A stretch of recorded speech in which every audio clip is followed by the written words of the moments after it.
जय हिंद दोस्तों। ध्यान दीजिए, अभी जिस बात पे हम बात करने जा रहे हैं वो हमको दो तीन भाइयों का मैसेज आया था कि sir caste certificate state government का होना चाहिए कि भारत सरकार का होना चाहिए कि राज्य सरकार का। तो और एक भाई ने मैसेज किया था कि सर हमने ओबीसी तो डाल दिया है लेकिन हमारा अभी तक भारत सरकार का जात निवास नहीं बना है। तो देखिए, आप लोग जो निवास प्रमाण पत्र, जात प्रमाण पत्र जो भी है, अपना सही तरीके से बनवाइए और फॉर्म भरते समय कोई भी गलती मत करिए। और गलती या त्रुटि होती रहेगी तो आप में अपने ही ज़्यादा चालाक बन के लोग अपने ही मोबाइल से भरने की कोशिश कर रहा है। ठीक है, जिसको जानकारी है वो अच्छी बात है, वो भर सकता है, भर ले, कोई प्रॉब्लम नहीं है। लेकिन जिनको जानकारी उतनी नहीं है कंप्यूटर मोबाइल्स के बारे में, तो कृपया करके आप जन सेवा केंद्र में जाके या कहीं भी कंप्यूटर वाला या लैब है वहाँ पे आप जहाँ से ऑनलाइन कर रहा है कोई, वहाँ से करवाइए। आप अगर जो थोड़ी सी मिस्टेक भूल करेंगे तो बहुत बड़ा नुकसान हो जाएगा, क्योंकि मौका बार बार नहीं मिलेगा।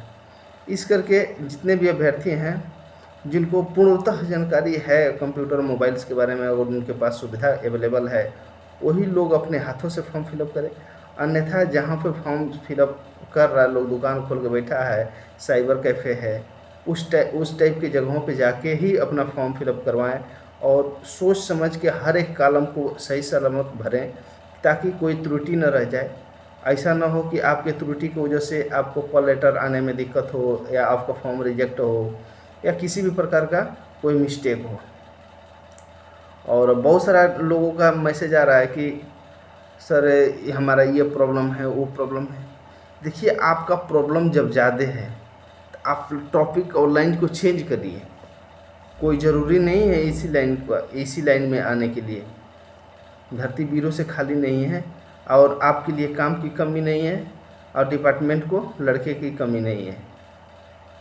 तो हम ये नहीं कहेंगे कि आप लोग ना करें, करिए। और जो जिनको प्रयास करिए, जैसे कि अभी एक भाई का मैसेज आया था कि मतलब हमारी सेम टू सेम हाइट है, तो सर क्या मेरी हम फॉर्म फिलअप करें या नहीं करें।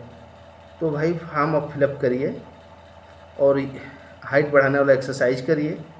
आपका थोड़ा बहुत खींचा हो जाएगा, 1 सेंटीमीटर तो बढ़ ही जाएगा, 1 सेंटीमीटर 1.5 सेंटीमीटर। प्रयास मत छोड़िए। देखिए, आप पहले से ही सोच लेंगे कि मेरा हाइट नहीं हो, आपके नापने के हिसाब से नहीं हो रहा है, हो सकता है कि आपसे गलती होता हो नापने में। तो फार्म नहीं छोड़ना, फॉर्म फिलअप करना है, आपको जाना है वहाँ पे मापी करवाना है। ठीक है, वहाँ से अगर जो रिजेक्ट होते हैं तो बात अलग है, लेकिन आप अपने मन से ही मत रिजेक्ट कर लीजिए। हाँ, आप अपना देख लीजिए, ज़्यादा की डिफरेंट है तब तो बात अलग है। अगर डिफरेंट उतना नहीं है तो भाई हम तो यही कहेंगे कि आप पहले से नाप लीजिए। और अगर जो 1-2 सेंटीमीटर तक कमी बेसी हो रही है तो आँख मूंद के बेहिचक फॉर्म फिलअप कर दीजिए और तैयारी में लग जाइए। हो सकता है कि आपका हो जाए। और योगा का एक्सरसाइज भी बनाया है, उसके हिसाब से आप काम करिए, हो सकता है आपका हाइट। फिर और 1-2 बच्चों का फॉर्म आया था कि सर मेरा आँखों में प्रॉब्लम है, चश्मा हम लगाते हैं, क्या चश्मा अलाउड। देखिए भाई, चश्मा तो अलाउड है, लेकिन कब है, आपको सर्विस हो गया, ट्रेनिंग कर लिए, ट्रेनिंग पार करने के बाद अब नौकरी कर रहे हैं, आपको कोई प्रॉब्लम हो रही है, नौकरी करने में कोई दिक्कत हो रही है, आपको आँखों में कोई प्रॉब्लम आ गई, तो उसके लिए भी डिपार्टमेंट अलाउड नहीं करता है। उसके लिए डॉक्टर साहब लोग हैं, डॉक्टर अगर जो अलाउड करते हैं तो आप करिए, पहनिए, यूज करिए, कोई दिक्कत नहीं है। देखिए, पहले से आप चश्मा चश्मा को लेके परेशान हैं कि सर मेरा आँखों में प्रॉब्लम है, हम चश्मा लगाते हैं, चश्मा अलाउड है या नहीं है। तो भाई इस चीज़ का सस्पेंस तो आपका दूर करने के लिए डॉक्टर लोग ही है, क्योंकि नहीं तो हम लोग डॉक्टर हैं, ना ही कोई और हम लोग को इसके बारे में विशेष जानकारी है। हाँ, रही बात कि आप लोग डॉक्टर से एक बार दिखा लीजिए। एक आदमी हमको बोला कि सर मेरा दांत आगे से 3 टूटा हुआ है, तो क्या हमको कोई दिक्कत है। तो भाई आपको दिक्कत, तो आप खाना खाते होंगे तो आप ही को ना पता होगा, हम किसे बताएंगे आपको दिक्कत है कि नहीं है।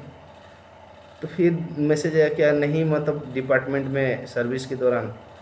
तो आप उसका इलाज करवाइए ना भाई, आप जाके सीएमओ से मिलिए, डॉक्टर से मिलिए और वहाँ पे इलाज करवाइए। हर चीज़ के इस ज़माने में हर चीज़ का सलूशन है, ऐसा नहीं है कि नहीं है। आप इलाज करवाइए, ट्रीटमेंट करवा लीजिए, सही हो जाएगा।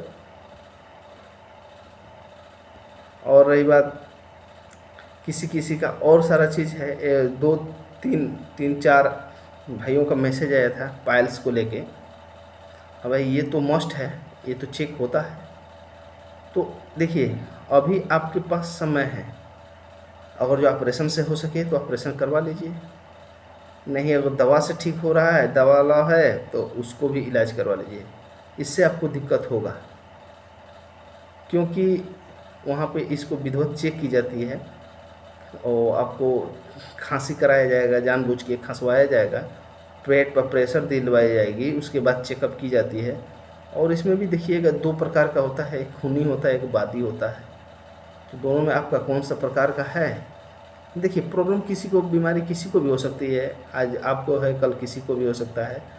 अक्सर पाइल्स की प्रॉब्लम तो वंशानुगति ही चलता है, वंश, हाँ रेयर केस में एक दो आदमी को होता है, बात अलग है, किंतु ये अक्सर वंशानुगत चलने वाली प्रॉब्लम है।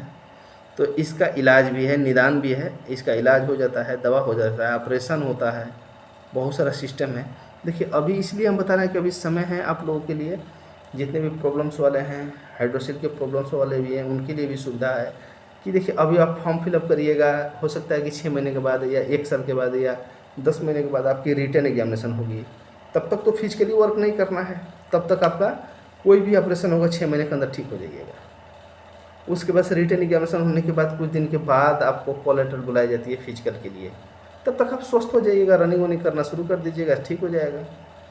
तो जिन भी अभ्यर्थियों को अभी प्रॉब्लम है, दिख रहा है, खुद वो समझ सकते हैं कि हमको ये प्रॉब्लम है, इस प्रॉब्लम से हमको दिक्कत हो सकती है आने वाला सब। देखिए डिपार्टमेंट को दिक्कत होना हो यार, शारीरिक तो दिक्कत है, खुद को तो दिक्कत है, तो आप उसको इलाज करवा लीजिए समय रहते हुए, और उसके बाद भरपूर समय है, उसके बाद तैयारी करिएगा, जॉब मिलेगी, ऐसा बात नहीं कि नहीं मिलेगी। ये दो चीज़ का हो गया।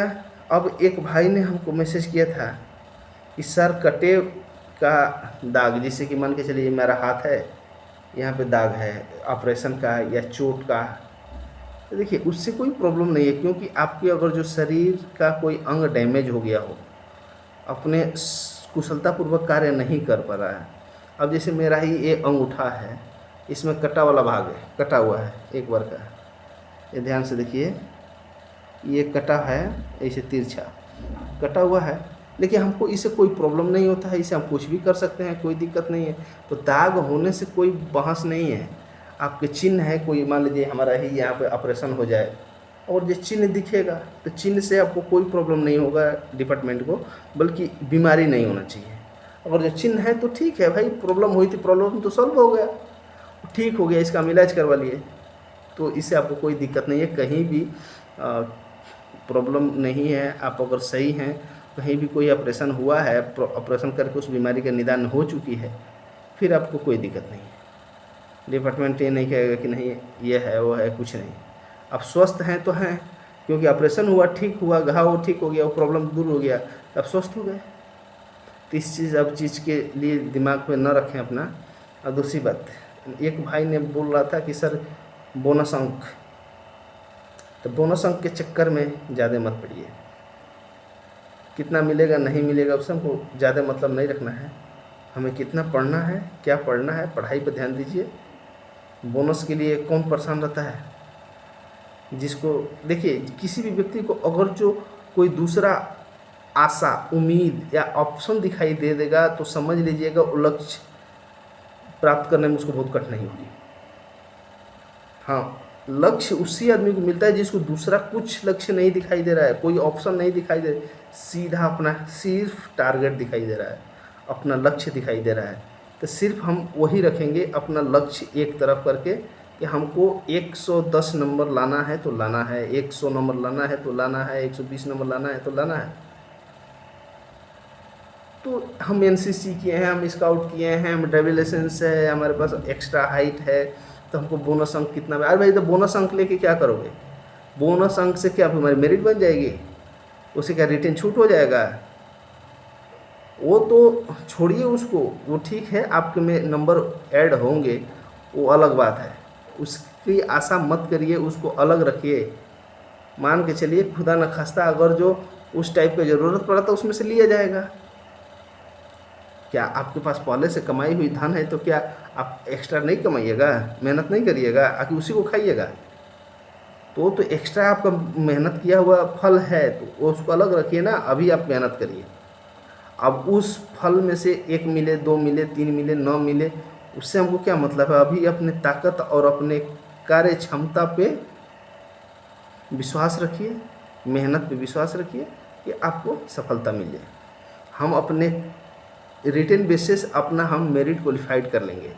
हाँ, उसमें अगर जो हम मान के चलिए 100 नंबर पास कर लिए, हमारी मेन मेरिट भले ही हमारा 90 नंबर पे बने, उससे हमको कोई मतलब नहीं है। 100 नंबर हम लाए हैं, 3 नंबर या 5 नंबर जो 2 नंबर बोनस अंक मिले, ठीक है, उसमें ऐड रहेंगे तो वो आपको और जगहों पे काम आएगा। लेकिन आप सोच रहे हैं कि बोनस कितना मिलेगा, अब उसके उम्मीद में आप कम पढ़ाई करिएगा कि हमारा तो 3 नंबर एनसीसी से मिल जाएगा, हम इससे भी मेरिट में आए, तो जिसके अंदर ये चीज़ आ जाएगा ना तो दिक्कत हो जाएगी।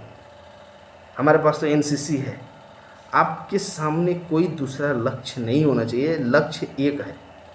रास्ते अनेक हो सकते हैं किंतु लक्ष्य एक ही रहना चाहिए, ये चीज़ का आप ध्यान रखेंगे। और दूसरा ऑप्शन अपने आँखों के सामने मत आने दीजिए, अपने आँखों के सामने एक ही ऑप्शन रखिए, सिर्फ परीक्षा पास, सिर्फ परीक्षा पास। जय हिंद दोस्तों। अगर जो ये मेरी बातें अच्छी लगी हों कमेंट करके ज़रूर बताइएगा। धन्यवाद।